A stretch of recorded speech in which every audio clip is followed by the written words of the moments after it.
All right. Good morning, everyone. Had some technical difficulties. This is Jason. As you can see, I still have a box on my face, and we have football to talk about today. If any of you know how to get rid of this damn box, please let me know. I spent 2 hours last night and 30 minutes this morning trying to figure it out. I've watched 4 different tutorial videos, and it will not go away.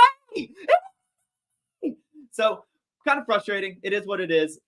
This is the only way. As you guys remember, Friday, my mouth did not line up with the words at all. And so this is the way to at least get the mouth to line up with the words, is to use an HDMI cable. But it seems to be that if you use an HDMI cable, you just get a box on your face the entire time as it's trying to focus on you, even though it's already focused. Which this box would go away. Oh my God. Let's talk about some football, ladies and gentlemen. And let's sip some coffee.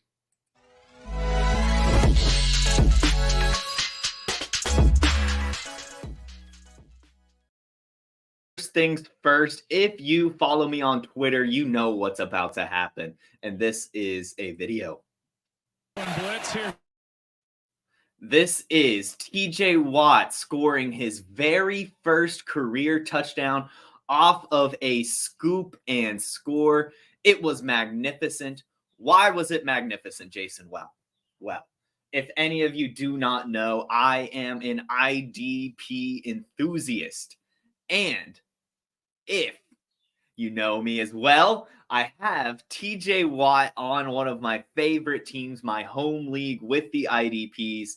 And last night, my Monday Night Miracle was I needed 34 points from TJ Watt. And guess what? He got me 36 points, baby. And that is why IDP is the best format in the world. It is just an extra wrinkle, and it adds so much to your leagues. And I mean, they can score some points, man. Like I said, 36 points off of TJ Watt. He had the sack, he had the touchdown, he had the fumble recovery, he had the tackles.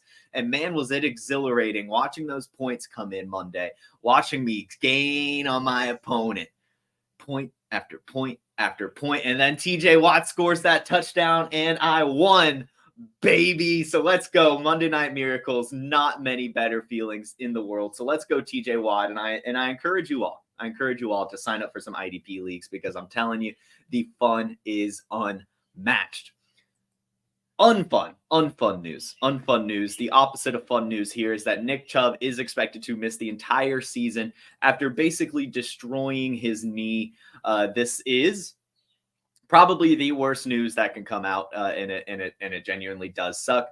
One of the better players in the league, as well as one of the better people in the league, just a great stand-up guy, as well as a fantastic athlete. So to see him go down like this, it is not good. This injury was so gruesome, they would not even show the replay on television.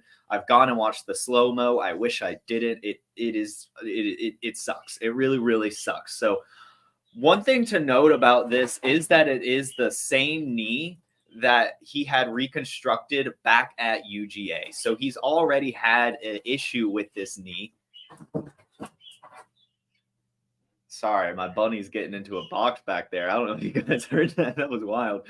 But anyway, this knee has already been reconstructed. He did it in college. It's given him issues before, and now it's basically, completely shattered. This was a multi-ligament tear. Some even say that there was a knee dislocation in it as well. We're still waiting on the full details.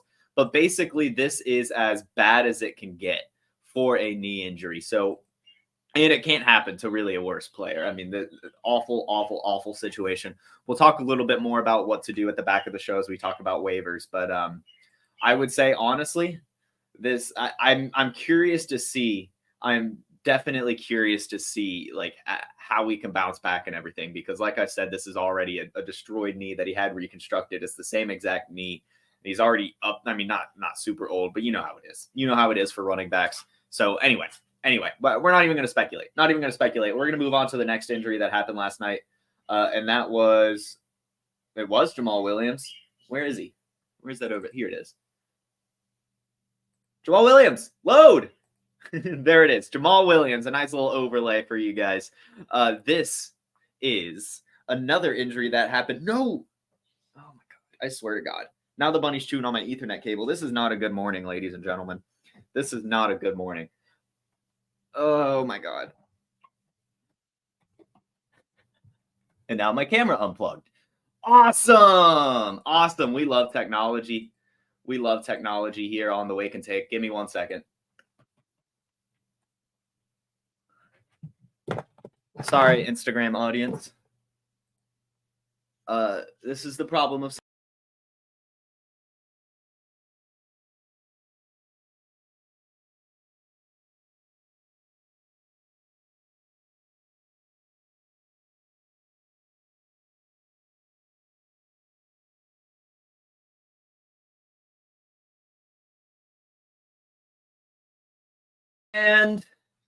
And we're back. Sorry about that. Animals, I can't close the door because I have an Ethernet cable running from this room all the way to my living room, because there's only one place in this entire apartment that the router can go. I can't move it because it's an old apartment, and I got fiber, and fiber can only be plugged into one place. You guys don't need to know the entire details of my setup, but it is sometimes very frustrating, and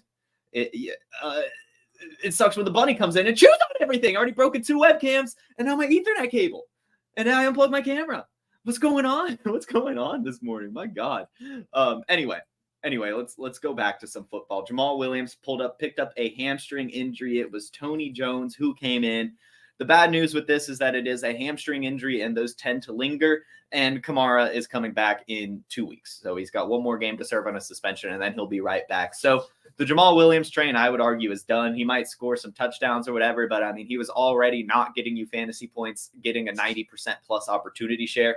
So it's hard to imagine he does anything with a less than 50% opportunity share. So Jamal Williams, I would honestly say in your redraft leagues, I'm moving on from him. I'm just dropping him. I don't really care. He's not that he's not that efficient of a runner to begin with, on top of now having this hamstring injury. And then of course, Kamara coming back. Kendre Miller probably going to start to get used as well. So move on from your Jamal Williams. Now let's talk about Monday Night Football, and we'll start with the first game, Panthers-Saints. I'm not even going to lie. As a Falcons fan, I didn't even want to tune into this one. I knew the game would suck, and it ended up kind of sucking. It was a 20-17 game. It was super, super slow. And the only person who scored a touchdown were Tony Jones, and who got the receiving touchdown? Adam Thielen. Tony Jones scored 2 touchdowns, and Adam Thielen got a receiving touchdown off of Bryce Young. How much fun is that? Those are the 2 touchdown scores. Not many big takeaways here. Chris Olave is really fantastic. He had a great catch going down the sideline, finished the day with 85 yards. Rashid Shaheed still looks amazing and looks like one of the steals of the offseason, because not only is he getting it done in regular football, he's doing it on special teams as well. 60 receiving yards, and I believe it was like another 100 total return yards on the other side. So Rashid Shaheed, especially in your special teams leagues, where you get scoring for return yards, an absolute steal, and looking like a steal just in general, getting used, looking athletic, extremely fast guy, and a clear role in this offense. Michael Thomas did Michael Thomas things with a 7-reception game, pulled out 55 yards off of that. And in fact, Michael Thomas's 55 yards were more than any of Carolina's receiving options. Adam Thielen 54, Chuba Hubbard 34, Jonathan Mingo 26, Hayden Hurst 20, DJ Chark 15, and Miles Sanders 3 receptions for 4 yards. So big takeaway there that Chuba Hubbard had 5 receptions for 34 yards. You can expect that kind of usage week in, week out. Another big takeaway here is that Miles Sanders is still incredibly inefficient and not that good at football. 14 carries for 43 yards. And on the other side, like I already mentioned, 4 receiving yards off of 3 receptions. So barely over a yard per reception for Miles Sanders. Bryce Young looked okay. He finished the day with an 87 passer rating, did get himself a touchdown. Where'd the camera go this time? Did get himself a touchdown, so that's good. Good for him. Kind of trying to get himself in the same class as Anthony Richardson and CJ Stroud. Hasn't quite gotten there yet, but I'm sure he will with some better weapons, a better offensive line, and we'll look to see if Bryce Young can improve. Yeah.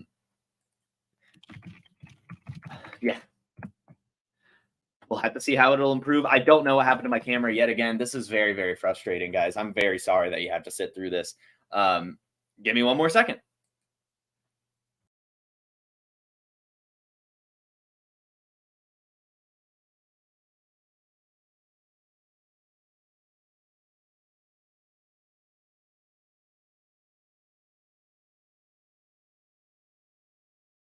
This will go down as the worst episode of Wake and Take of all time. I don't know what is going on. I don't know what's going on. Let's go ahead. Or actually, sorry, one more takeaway here is that Tony Jones, while he scored the 2 touchdowns, and we'll talk about it here in a minute when we go into the waiver wire, is just not someone you need to pick up. It's going to be a 1-week fill-in, that you're not even going to start him. And Taysom Hill is the guy that just continues to get used for this team. 9 carries, 75 yards. He also had a pass. He also had a reception. Taysom Hill being utilized like the Swiss Army knife that he still is. I expect that to be the case next week. I really don't expect Tony Jones to really be good. He might be utilized, as a little bit of a grinder, but I'm not expecting Tony Jones to be fantasy relevant at all next week. So don't even worry about picking him up. Kendre Miller is probably the pickup here, but even then with the injury, it's looking like he's not going to get a ton of usage. So they're probably literally just going to go to Taysom Hill next week. So if he's available in your Scott Fishbowl leagues, listeners, go get yourself some Taysom Hill because he does have the tight end eligibility. So he gets that extra sweet tight end premium points with him as well. Let's go ahead, guys. Before we move into the waivers, let's just hear a little bit about this data analysis. All right, I want to take a moment today to talk to you about data analysis. The data analysis tool, we listen to the users. What do you want? What do you need? And we made it happen. We added popular reports like a fantasy scoring report, air yards report. And if you want to create a new report, but you don't necessarily want to look through every field, we have quick results. Hey, show me the most popular passing data. Show me the most popular rushing data, fantasy data. Done. And the thing just is much faster than it's ever been. And the report builder got a lot easier. I mean, check this out. We break it down into offense, defense. Show me just fantasy data elements. And then when you get results, hey, show me by draft year. Let's take a look at just certain players that played a certain number of snaps or a certain number of games last year. This is the tool that so many of you have been asking for, plus a bunch of dream features that Billy wanted and Cody wanted and I wanted and Dario wanted. So go to the fantasy tools section, click on data analysis, or go to playerprofiler.com/data-analysis. Great data analysis tool. Check out our Instagram on Thursday, Monday, and Sunday Night Football. I put together a slideshow projecting some of the highest scores as well as giving you some values for your showdown mode lineups. And I do it for the regular Sunday as well to help you in DFS. It is a fantastic tool. It builds lineups. You get the underdog picks and all of that fun stuff. So yeah, go ahead and get that data analysis tool. Let's talk about waivers. And we're going to do things a little bit differently today. Last week, I talked about, way too many players. We went on forever. I was talking about players. This week, what I did, oh my God, there's a whole nother Monday Night Football game. Sorry, guys. Jesus. Steelers-Browns. Steelers-Browns happened. Big takeaway here is that Deshaun Watson is still not good at football. He finished the day with a 70 passer rating, 1 touchdown, 1 interception, 2 lost fumbles, was shoving the ref, had 2 really bad face mask penalties, and didn't have a single receiver over 100 yards. Amari Cooper, despite being told that by all of us that he would be inactive, ended up playing the game and ended up being the leading receiver, 10 targets for 90 yards, took 7 receptions off of those 10 targets. David Njoku was next to it, 4 receptions for 48 yards. Unfortunately for fantasy managers, he fumbled. And what I am noticing now is that Donovan Peoples-Jones is just not a part of this offense. I don't know what it is, to be completely honest. I don't know if it's the play calling. I don't know if it's Deshaun Watson is scared to take shots. Because if you'll remember last season, he was utilized a ton, especially when Deshaun Watson came in. And he was used as a punt returner and he was used as a deep threat, and we are not seeing that at all. He's only had basically nothing over the first 2 weeks of the season. Finished this game with 1 reception for 7 yards off of 4 targets. I am dropping him in my shallower leagues. I'm just moving on from it, and I like him a lot. I'm a Michigan fan. It is just not looking good, not only because of the Browns, but also because he's just not being utilized. Like if he was actually, filling that deep threat role like he was last year, he would still be rosterable, but it looks like he isn't. Elijah Moore is being used a ton. David Bell and Jerome Ford both had more receptions than Donovan Peoples-Jones. It's Amari Cooper, it's David Njoku, it's Elijah Moore, it's Jerome Ford. It's looking like now, and it's also looking like David Bell. It is just not. It's not Donovan Peoples-Jones, so you can move on from him, unfortunately. And on the other side, the Steelers, Kenny Pickett looking a little bit better, but still not quite hitting the ceiling. I'm going to say this just as an overarching point for the Steelers. I would say that the Steelers have had the worst first 2 weeks of the season matchup-wise. You start off the season having to go up against the 49ers, and then you have to go up against the Browns. So to see minimal fantasy production from any of these players makes sense. So shout out to George Pickens, who had himself a huge day, 127 yards and a touchdown off of 4 receptions.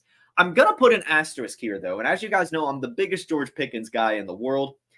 To take 10 targets and only get 4 receptions off of it is a little bit concerning to me.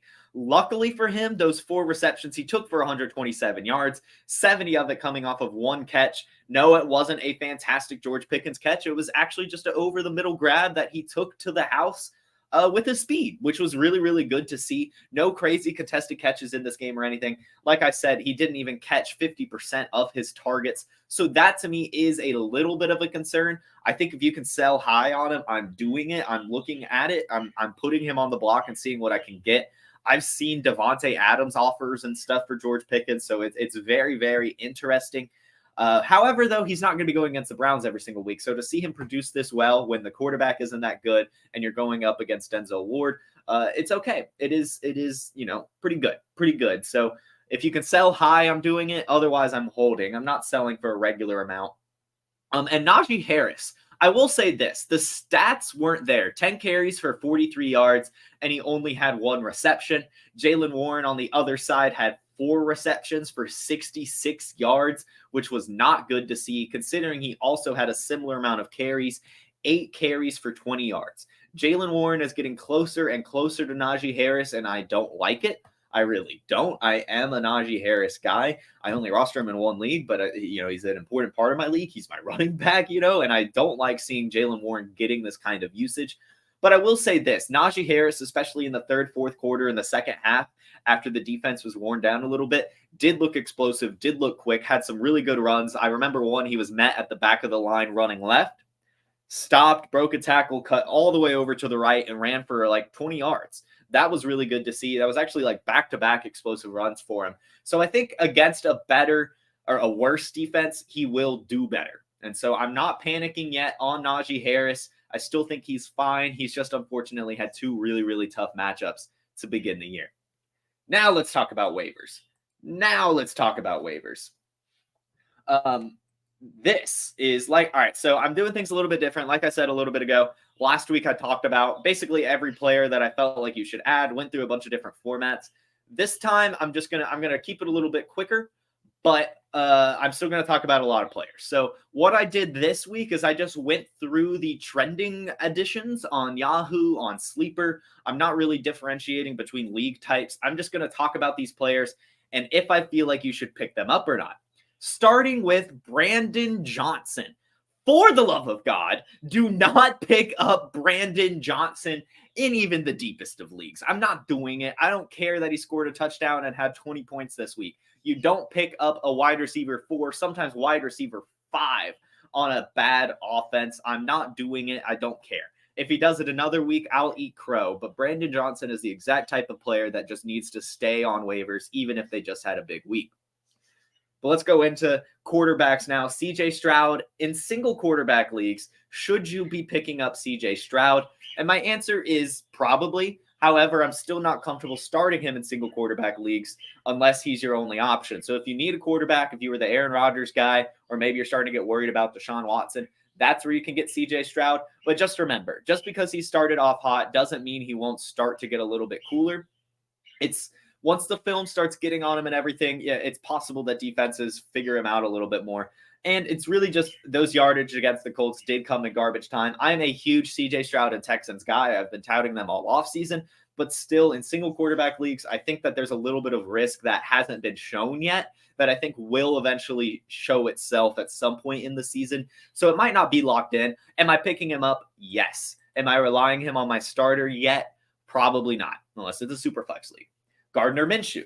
The deal here is you're probably going to start him, to be honest, if Anthony Richardson is out. He looked decent enough. They've got good passing weapons, and he's a good quarterback. He's a good game manager. It is what it is. So if he's available and you need a quarterback, he's a good option. Definitely needs to be picked up in super flex leagues. In fact, he probably should have already been rostered in super flex leagues, given he's a backup to a mobile quarterback. There's tons of quarterbacks that kind of fit that mold that I think need to be stashed, and we'll talk about that after we go through the hot waiver editions of the week. Zach Moss is another one that's a hot waiver wire edition. And this is what I was saying, guys. When Jonathan Taylor was put on the PUP list, I immediately said, do not pay up for a single Colts running back. Don't even worry about it, because it's going to be Zach Moss when he returns. It's not Evan Hull. It's not Jake Funk. It's not Deion Jackson. It's Zach Moss. And now I'm going to tell you, don't pick up Zach Moss either. Don't even worry about it. Timing here is very important. And this is going to be an overarching point for waivers in general. Timing here is incredibly, incredibly important. And right now, early in the season, you're not really wanting to pick up these guys that you're only going to be starting for a week or two. And especially, you're not going to want to pick up guys that you're never going to start. And Zach Moss is kind of the epitome of one of those guys. Will you start him if Gardner Minshew's at the helm? Probably. But even then, it's going to be tough depending on your other options. And so players like Zach Moss, players like Tony Jones, people who are becoming starting running backs, but only for a limited amount of time, not worth a pickup this early in the season.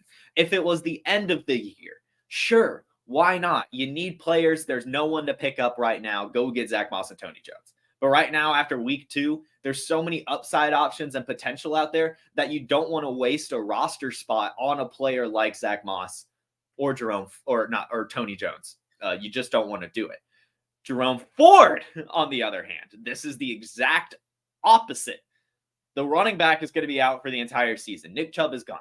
Jonathan Taylor coming back. Alvin Kamara coming back. Don't worry about picking up those backups right now. Just don't even do it unless you are really, really, really, really, really, really desperate.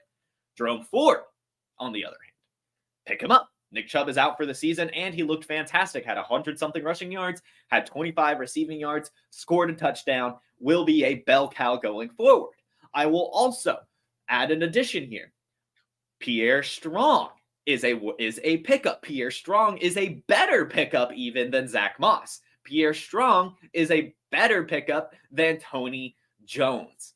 Pierre Strong actually has upside and is actually a good athlete. So Pierre Strong is someone I'm looking at as well, especially in my deeper leagues, because now he's become a handcuff. You know, he's gone from being a handcuff to now a handcuff with this injury. So Pierre Strong must be added. And Jerome Ford, I'm throwing a crap ton of fab at him, at least 50% at Jerome Ford, because he's going to be basically locked in. He looked fantastic, and I mean fantastic. And the way the Browns use their running backs, Jerome Ford is going to have some massive weeks, especially if he's doing that receiving. I mean, that's something we haven't seen much from Nick Chubb, and yet Jerome Ford out there in his first game as basically the starter finishes with 3 receptions for 25 yards and a touchdown. That's pretty good. So Jerome Ford definitely needs to be rostered. You need to spend a crap ton of fab on him, and Pierre Strong as well in your deeper leagues. Next up, Matt Breida. This is another example. Don't pick up Matt Breida. It just doesn't matter. It's not worth it at all. Why are you going to pick up Matt Breida? To start him? No, you're not going to start Matt Breida. I don't care if he gets the volume. It doesn't matter. The Giants offense has not looked good, and it's not randomly going to get funneled to Matt Breida. It's just not. It might be him. It might be Eric Gray. It might be Daniel Jones running the ball a lot more. So just don't even waste your time on the Giants backup running back. Saquon Barkley will be back in a few weeks. So just don't even worry about it. Just don't even worry about it. It doesn't matter. It doesn't matter. So Matt Breida, not worth adding. Another one, Robert Woods. This one is interesting. I would say in your redraft leagues, you can probably take a flyer on him if you need to start a wide receiver. But that, again, is the only reason I'm picking up Robert Woods. The only reason to pick up Robert Woods, Tony Jones, Matt Breida, or the other one I was talking about earlier, Zach Moss, is if you need a starter right now. And that is it. You do not need to pick up these players if you are not starting them. I don't care. Just don't do it. Don't waste the roster space. Robert Woods has looked good so far. CJ Stroud has looked really good so far. So these Texans receivers, all of them are proving to be some values. But given Robert Woods' age, given Robert Woods' injury history, and given the fact that John Mechie finally played his first game, I think that everything will start to come from Robert Woods. It'll go to Nico Collins, who is proving to be one of the better values of the offseason. It is going to Tank Dell, whose connection with CJ Stroud is growing more and more. And it's going to eventually go to John Mechie as they try to work in this young receiving core. Robert Woods will be utilized for the next couple weeks, but that's probably it. At some point, he's going to be faded out, and at some point, he's probably going to get hurt. So don't waste too much on Robert Woods. Let's talk about this Taysom Hill situation, because this to me is really interesting. Taysom Hill, we see this every year. He popped off for a week. Everyone goes to pick him up, and then he sucks the next week. I don't think that's going to be the case this week. I think A, not many people are rushing to pick him up. And I think B, he's going to be able to be used next week. So if you're in a tight end premium league, maybe a 2 tight end league, or just something where you think that you want an interesting little flyer next week, I think Taysom Hill is going to be your guy. Like I said, I'm not picking up Tony Jones, and it's looking like Jamal Williams will be out. I think Taysom Hill, as we've seen time and time again with the Saints, with these running back injuries, Taysom Hill is the guy they go to when there's no one else. And since there's no one else, it's going to go to Taysom Hill. So I do believe Taysom Hill is worth a pickup, more so if you're going to start him this week because Alvin Kamara comes back week 4. But still, even that, in 2 tight end leagues, tight end premium leagues, deeper leagues, pick up Taysom Hill if he's available, because why not? Why not? I think he will be a valuable starter for week 3. Already talked about Pierre Strong, worth rostering. Craig Reynolds, is he worth rostering? This one, I would say yes. The difference between Craig Reynolds, Zach Moss, Matt Breida, Tony Jones is that the Lions offense is really good. Is Craig Reynolds just a couple week fill-in? Yes, but he's a couple week fill-in from one of the best offenses in the league. And so if you need a starting running back for this week, I would be picking up Craig Reynolds over Matt Breida, over Tony Jones, and over Zach Moss, because he's on the Lions. He's going to get utilized. He also has some pass catching work as well. So look for Craig Reynolds to be really good. Tyjae Spears definitely needs to be rostered. Tyjae Spears 100% needs to be rostered because he's A, getting a ton of snaps so far, and B, looking good. And if Derrick Henry goes down, he's going to get so much work. And it's not just rushing, it's also receiving as well. So if he's available, go ahead and start stashing Tyjae Spears. The rest of these are kind of rookies in general. Actually, I guess, so let me finish and then I'll just do a little rookie talk. Damian Harris and Latavius Murray, should you be picking them up? Yes, in your deeper leagues. Yes, if you have James Cook. I'm not really doing it otherwise, because the issue with Damian Harris and Latavius Murray is, yes, they were fantasy producers this week, but it's not going to happen every week. And you're probably never going to have the confidence to start either of them, even with a James Cook injury. Even if James Cook goes down, you're now talking about a committee between Damian Harris and Latavius Murray, and you're just going to have to play touchdown predictor week in, week out. So I'm not picking up Damian Harris or Latavius Murray. I'll let someone else waste their roster space on those players. And Jameson Williams, in your shallower leagues, if he's been dropped, make sure you pick him up. He will be back. I know it's not till week 7, but he will be back and he'll do well. So go pick up Jameson Williams if he's been dropped. And Tutu Atwell now has back-to-back weeks of impressive performances. I think that'll continue if Cooper Kupp comes back. I think Tutu Atwell 100% needs to be added. I would even be trading for him because his role will not go away with Cooper Kupp's return. So if he's still available, if everyone got googly eyes for Puka Nacua in your league and left Tutu Atwell on the wire, go get Tutu Atwell because Matthew Stafford's looking fantastic and his role is not going to go away. Now, we have some rookies here. Jaden Reed, Marvin Mims, and Jalen Hyatt all had really good week 2s. All of them need to be rostered. All of them you need to spend up on Fab for. Yes, Jalen Hyatt, because even though he wasn't utilized a lot, even though he's not getting a ton of snap share, is a top dog in this receiver room, and he's the Giants receiver I want to roster. Isaiah Hodgins, looking good, right? Getting the usage, probably the touchdown guy. Darren Waller also getting the usage, but I think has too many concerns. Darius Slayton, you're never going to have confidence starting. Jalen Hyatt is the one here with true intangible upside. So I'm rostering Jalen Hyatt before he continues to break out. The 2 receptions were massive in this game. And I saw a report that in the huddle before Jalen Hyatt's first catch in this game, while they were down to the Cardinals, while they hadn't even scored a point all year, he looked at Daniel Jones and he said, just effing throw it. What did he do with that play? Threw it to Jalen Hyatt, and he had a massive successful catch, lit that team on fire, and had them finally score some points, and that led to them winning. I think Jalen Hyatt at this point has locked himself into a great role, and in fact will be one of the top dogs in this house moving forward. Same could be said for Jaden Reed. Same could be said for Marvin Mims. Jaden Reed went off against the Falcons, as to be expected, with Romeo Doubs covered by AJ Terrell. That's why I said if you tuned into our start and sits, don't start Romeo Doubs this week. There's no point. Start Jaden Reed. Start Luke Musgrave, who I guess didn't do well, but still the usage was there. And Marvin Mims also getting utilized a lot. Michael Wilson also getting utilized a lot, on the field a lot. So all of these rookie wide receivers need to be rostered because the rookies are looking fantastic this year. It's been a fantastic class. Now, this is a list. This is just a list. I'm not even going to go through reasoning here, guys. But these are some players I think you need to stash or keep an eye on or add in your really, really deep leagues. These are some players that are probably available everywhere that will eventually break out. And I think I'm going to start from less deep to more deep. So in your less deep leagues, you can go ahead and start stashing Calvin Austin, Jonathan Mingo, and let's say Sean Tucker, Ty Chandler, and Taylor Heineke.